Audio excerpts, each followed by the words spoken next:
Materi yang saya dapatkan itu adalah pendapat nasional dan usaha pertumbuhan ekonomi. Sebelum masuk ke materi, kalian harus tahu dulu nih apa sih itu pendapatan nasional dan pertumbuhan atau usaha pertumbuhan ekonomi terlebih dahulu. So, jadi pendapatan nasional itu adalah jumlah total pendapatan yang diterima oleh seluruh warga negara atau penduduk suatu negara dari hasil produksi barang dan jasa dalam suatu periode tertentu. Biasanya itu terjadi dalam satu tahun. Sedangkan usaha pertumbuhan ekonomi itu adalah upaya untuk meningkatkan kemampuan produksi dan pendapatan suatu negara atau wilayah secara berkelanjutan sehingga meningkatkan kesejahteraan masyarakat. Nah teman-teman sekalian, kalian tahu nggak sih di era sekarang ini teknologi itu sudah berkembang sangat pesat dan banyak sekali dampak yang dapat kita rasakan, entah itu dampak positif maupun dampak negatif. Nah akhir-akhir ini banyak sekali berita yang beredar mengenai industri 4.0 dan tantangan pertumbuhan ekonomi di era digital. Jadi sebenarnya apa sih itu industri 4.0? Jadi konsep revolusi industri 4.0 ini awalnya diperkenalkan oleh Profesor Klaus Schwab.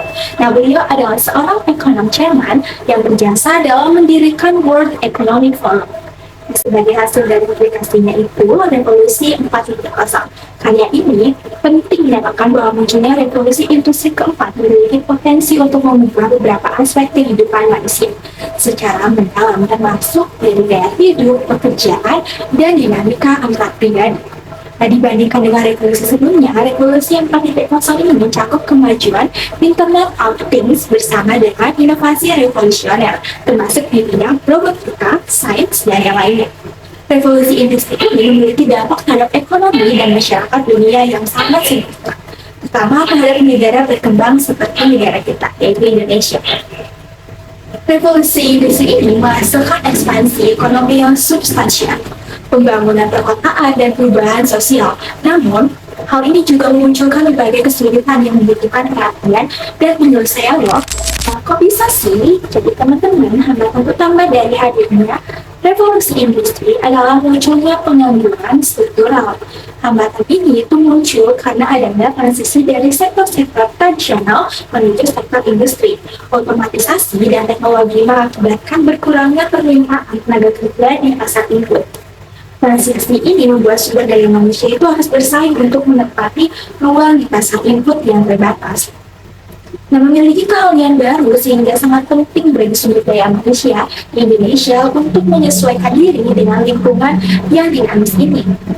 Dan untuk saat ini, Indonesia itu sudah memasuki revolusi industri 4.0, di mana semua industri di Indonesia bertransisi dari yang mengandalkan tenaga kerja manual menjadi lebih menekankan pada pemrograman dan pengoperasian mesin-mesin canggih. Individu yang tidak memiliki keterampilan tinggi, terutama dalam menggunakan teknologi, itu memiliki risiko yang tinggi untuk menghadapi pengangguran. Nah, dalam menghadapi tantangan yang ditimbulkan oleh revolusi 4.0, adaptasi dan pengembangan keterampilan menjadi sangatlah penting. Sumber daya manusia itu harus siap untuk memahami dan mengoperasikan teknologi baru, mengatasi perubahan pekerjaan, dan menjaga keamanan data. Ini membutuhkan pembelajaran berkelanjutan, pelatihan, dan investasi dalam sumber daya manusia. Hadirnya revolusi industri membuka peluang yang besar bagi siapapun untuk maju. Dengan memanfaatkan internet, semua orang dapat dengan mudah mengakses segala informasi, baik dalam maupun luar negeri. Nah, verifikasi dan kemudian akses tersebut mengajak masyarakat untuk terus beropini dan belajar sehingga dapat menjadikan masyarakat yang kritis dengan pola pikir yang maju.